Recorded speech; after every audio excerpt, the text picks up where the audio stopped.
Olá pessoal, tudo bem? Hoje eu vou apresentar para vocês mais um caso de tratamento preventivo de paciente padrão 2, conforme o Dr. Capelosa. Antes de apresentar, convido vocês a conhecer o nosso canal no YouTube, Torelli Ortodontia Preventiva. No nosso canal, lá vocês vão ter acesso à página do curso, vocês vão ter acesso ao nosso canal no YouTube, e lá no YouTube nós temos alguns vídeos, e eu convido vocês a assistirem os 4 vídeos de diagnóstico que nós colocamos lá.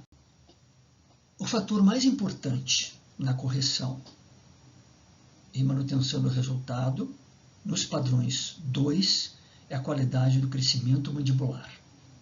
Essa imagem aqui nos mostra quando nós fizemos a nossa mini residência na Universidade de Michigan em 2010, com o Dr. McNamara e o Dr. Sunil Kapila de equipe. O Sunil Kapila era o responsável pelo departamento de ortodontia da Universidade de Michigan. Então, para todos os casos de ortodontia preventiva, ou ortodontia corretiva, ou ortodontia que envolve cirurgia ortognática, o sucesso, principalmente nos padrões 2, está no diagnóstico, bom tratamento, a pessoa ter habilidades, ferramentas para poder tratar bem, ter um paciente cooperador e com um bom padrão de crescimento. Nos casos de muita deficiência de padrão 2, de mandíbula basicamente, que é o mais comum, é uma maxila bem posicionada e uma mandíbula mais retruída, se essa mandíbula for muito retruída e tiver um padrão ruim de crescimento, o tratamento vai ser, com os recursos ortodônticos, vai ser pobre. Por isso, uma coisa importante que nós salientamos naqueles 4 vídeos que eu comentei com vocês, no diagnóstico, é que o padrão não muda com o tempo. Ou seja, existe uma manutenção do padrão facial ao longo do tempo. E nós podemos identificar esse padrão facial quando o paciente chega de uma idade bem precoce, em torno de 3 anos, 4 anos, nós já podemos identificar o padrão e comentar com os pais do paciente que ele vai crescer nesse formato ao longo de toda a sua vida, toda a sua puberdade. Lembrando, então, que eu comentei com vocês nesses vídeos de diagnóstico que eu tenho no meu consultório, na sala de espera, eu tenho todos os padrões faciais do Dr. Capelosa.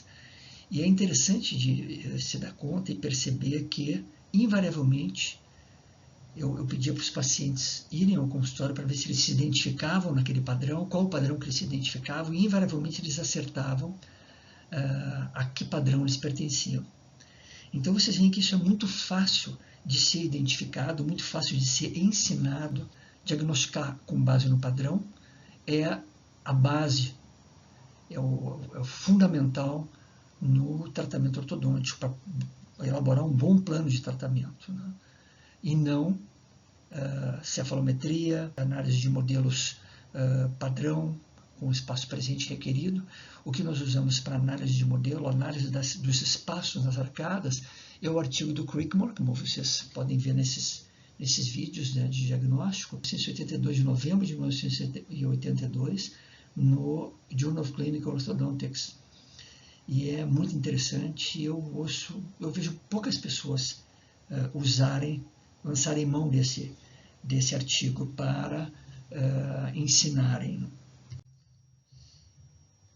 E isso é um fator muito importante, lembrar que nos padrões 2, o crescimento está a nosso favor. O que significa isso? Nós vamos ver agora, então, esse caso clínico de uma paciente padrão 2, tem uma boa processão zigomática, tem um ângulo nasolabial um pouco aberto, mas está dentro dos padrões, de 90 a 110 graus. Ela tem uma retrusão mandibular. O que nós vamos ver nessa retrusão mandibular aqui? Se nós baixarmos uma linha, que eu vou baixar agora, passando pelo subnasal, uma linha vertical, nós percebemos que a mandíbula está muito retruída em relação a essa linha vertical verdadeira, que é uma linha vertical em relação ao plano de Frankfurt. Normalmente, a mandíbula estaria um pouco mais próxima, não vou dar valor, estaria um pouco mais próxima dessa vertical verdadeira. E aqui vocês percebem que o lábio superior está bem posicionado em relação a ela, o lábio inferior está um pouco retruído demais e o mento está mais retruído. Então, esse é um padrão 2 por retrusão de mandíbula. Temos uma boa simetria facial, né? Mas temos uma classe 2 total, né? Uma classe 2 total aqui. E estamos bilateral, né? Uma classe 2 total bilateral. E estamos no período intertransitório, ainda apresentamos molares descidos, segundos molares descidos, dos dois lados. Não há falta de espaço, há uma curva de Spee um pouco acentuada, mas não me preocupa, e uma sobressalência, né, ou overjet acentuado. E por que nós falamos que o crescimento está ao nosso favor? E antes de analisar, então, o inicial do plano de tratamento, como é que nós tratamos esse paciente, é fundamental a compreensão do timing, né, da escolha de quando começar a tratar o paciente. E o time de crescimento dos diversos tecidos e os ossos faciais nos é dado pelas curvas planares da curva de Esquemo, né, que oferece uma compreensão bem clara sobre isso. E aqui nós temos, então, a curva de Esquemo, né, onde ela mostra os diversos tecidos. Então, o tecido linfático ele tem uma curva bem acentuada de crescimento e chegando mais ou menos em torno de 10 anos, um pouquinho depois, ele começa a queda, que normalmente para de crescer lá pelos 20 anos. Né? O tecido nervoso, ele tem um crescimento acentuado, mas ele atinge o seu pico mais ou menos próximo dos 10 anos e aí estabiliza. Né? O tecido, as gônadas, né, tanto o ovário como os testículos, né, ele tem uma curva de baixo crescimento até os 10 anos. Quando chega na puberdade, 10 e pouco, normalmente nas mulheres dos 10 aos 14 e nos homens dos 12 aos 16 em média, ele tem um pico de crescimento acentuado. A maxila, ela segue uma curva semelhante à curva de crescimento do tecido neural. Ou seja, ela para de crescer, a maxila, próxima aos 11 anos, 12, vamos dizer, mas a mandíbula não. A mandíbula tem um padrão de crescimento geral do corpo. E vocês veem que o padrão geral do crescimento do corpo há uma curva ascendente, uma aceleração de crescimento, uma estabilização, e na puberdade há uma aceleração novamente. E a mandíbula tem uma curva parecida com esse crescimento geral. Ou seja, tratarmos os padrões 2, o ideal de timing é no segundo período transitório. Quando o paciente está entrando no crescimento mandibular, aí nós temos o crescimento está a nosso favor, como mencionamos anteriormente. Abrindo um parênteses aqui, para o padrão 3, o ideal é nós tratarmos antes que a maxila, que a mandíbula comece a acelerar. Ou seja, nós tratamos precocemente. Então, o time de tratamento dos padrões 2 é um pouquinho mais tardio, o ideal de tratamento. No segundo período transitório, com a troca após erupcionar os primeiros premolares. Já no padrão 3, que foi esse parênteses que eu abri, nós vamos ter um caso analisado depois, o ideal é tratar mais cedo, porque se a mandíbula já está numa posição mais anteriorizada, seja por funcional, um overjet negativo, né, ou um sobrefechamento, os dentes da mandíbula fecham a maxila, os dentes da maxila, né, o ideal de início do tratamento é mais precoce, em torno de uns 6 anos, mais ou menos, no primeiro período transitório. E o que nós fazemos nesses casos? Nós gostamos de associar aparelhos, tá? Essa paciente, então, é um padrão 2, e normalmente nós associamos para acelerar os ganhos uma extrabucal na maxila e um aparelho ortopédico funcional, que basicamente nós trabalhamos com o Bionator, né?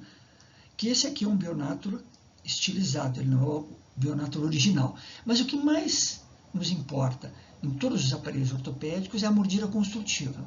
E o que é isso? É uma mordida avançada, com a mandíbula avançada, como se fosse corrigido o caso. E aí colocamos o aparelho, construímos o aparelho nessa posição mais avançada e entregamos ao paciente e associamos um extrabucal nisso. E após uns 10 meses de tratamento, um pouco menos até, vocês já percebem aqui que teve o lábio superior já passou, não está mais preso nos incisivos, na palatina dos incisivos inferiores, né? Ele já está liberado, a mandíbula está mais liberada para poder crescer o que ela herdou para crescer. Então aqui está a associação de um extrabucal com o aparelho de Bionato, que nós cortamos o arco aquele vestibular, e o que nos interessa mesmo, na realidade, é a mordida construtiva.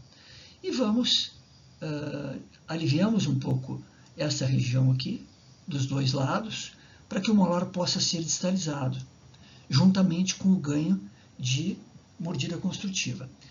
E nesse período, vamos dizer, de 9 a 10 meses, os molares estão praticamente em classe 1, bilateral. Esse apinhamento dos caninos vai ser corrigido com a distalização dos molares, quer dizer, havia um apinhamento muito pequeno na maxila, que já comentamos então nesses vídeos de diagnóstico. Ela é muito mais fácil de obter espaço, né?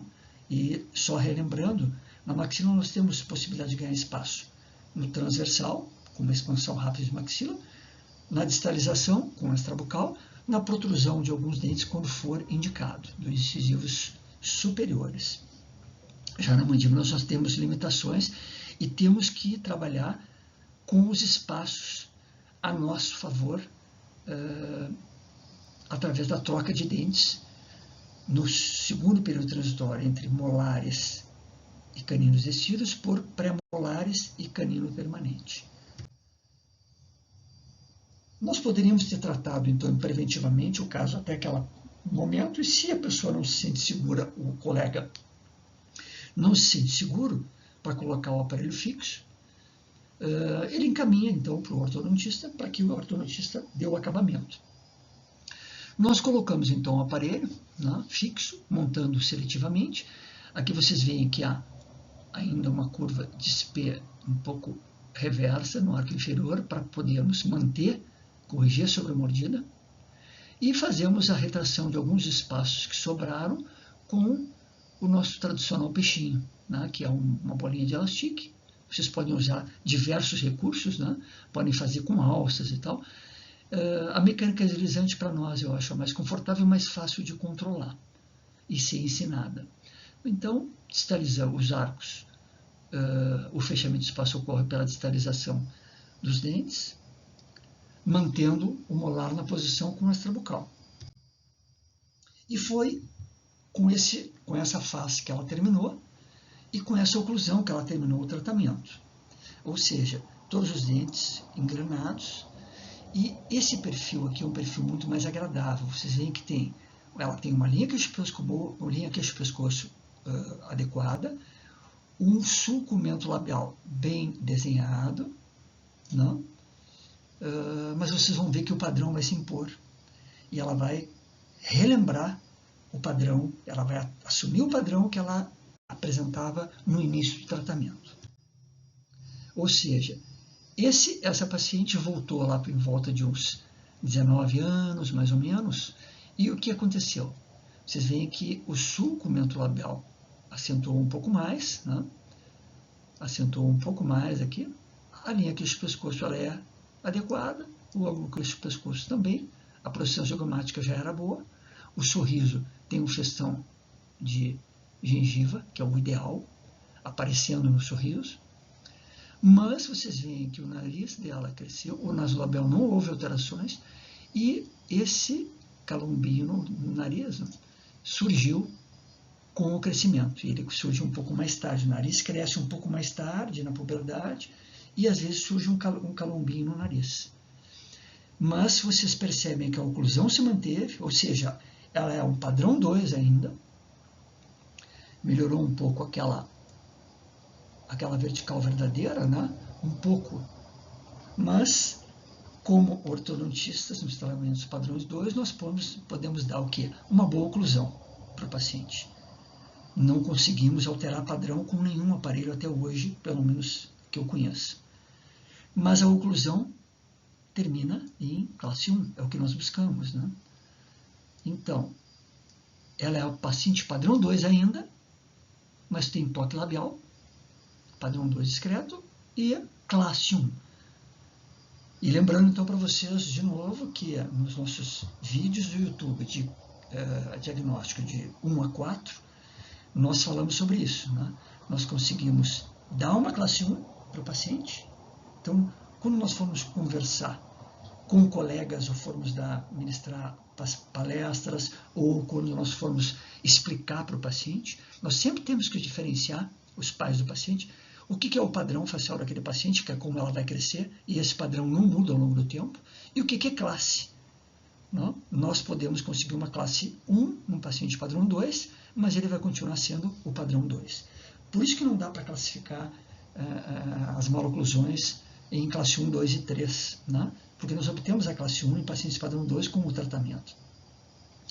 E uma série de trabalhos, teses de mestrado, foram produzidas em cima de classe 1, pacientes classe 1, amostras de paciente classe 1, 2, 3, né? O que é um equívoco. Primeiro, ou seja, primeira linha, como o paciente apareceu no consultório. Segundo, como ele terminou. E em terceiro, em torno de 19, 20 anos. E vocês percebem como ela terminou com um contorno do terço médio da face bem agradável. Não? Bem agradável. Mas, como falamos, o padrão se impõe. Ou seja, essa face 3 retorna a ser muito mais parecida com essa do que com essa, do que o padrão, do que no caso 2 ali, né, como ela terminou. Ou seja, o padrão se impõe. Mas ela termina então com o padrão 2, mas numa classe 1. E nós temos esse vídeo de diagnóstico, um deles, em que nós falamos dos padrões e da classe, né? Temos que fazer essa distinção bem clara em que é padrão, é como a face cresce e ela não muda com o tempo, e o que é classe. Nós temos então esse caso que terminou em padrão 2, mas numa classe 1. E para terminar, mostramos como havíamos feito no slide anterior, né, que a face, o padrão facial se manteve. Né, ela chegou aqui com essa face, terminou o tratamento com essa face e ao redor dos 19, 20 anos ela retornou ao padrão inicial. Essa face é muito mais parecida com a inicial do que a face 3 é muito mais parecida com a inicial do que a face 2. Então nos sigam nas nossas redes sociais, o Instagram, Torelli_ortopreventiva, e no link da bio vocês vão ter acesso à página do nosso curso e também à página do nosso canal no YouTube. Eu já adianto para vocês também que em breve, em agosto, nós vamos lançar uma Masterclass. E o que nós vamos abordar nessa Masterclass? Uma visão geral do que nós abordamos no curso. Vamos falar de padrões faciais, conforme o Dr. Capelosa. Vamos falar da obtenção de espaços nas arcadas, utilizando a avaliação preconizada pelo Dr. Crickmore. E vamos apresentar pelo menos um caso de cada padrão facial dos 5 classificados pelo Dr. Dino. Padrão 1, 2, 3, face longa e face curta. E um diferencial dessa Masterclass será que os primeiros 6 inscritos poderão trazer um caso, conforme algumas regras que nós vamos publicar, né? Para que nós possamos avaliá-los e planejá-los juntos, online, ao vivo, seguindo então toda essa metodologia que nós gostamos de utilizar e que eu sugiro mais uma vez que vocês vejam, né? Assistam os nossos 4 vídeos sobre diagnóstico no nosso canal do YouTube. Então, até lá, com novidades em breve.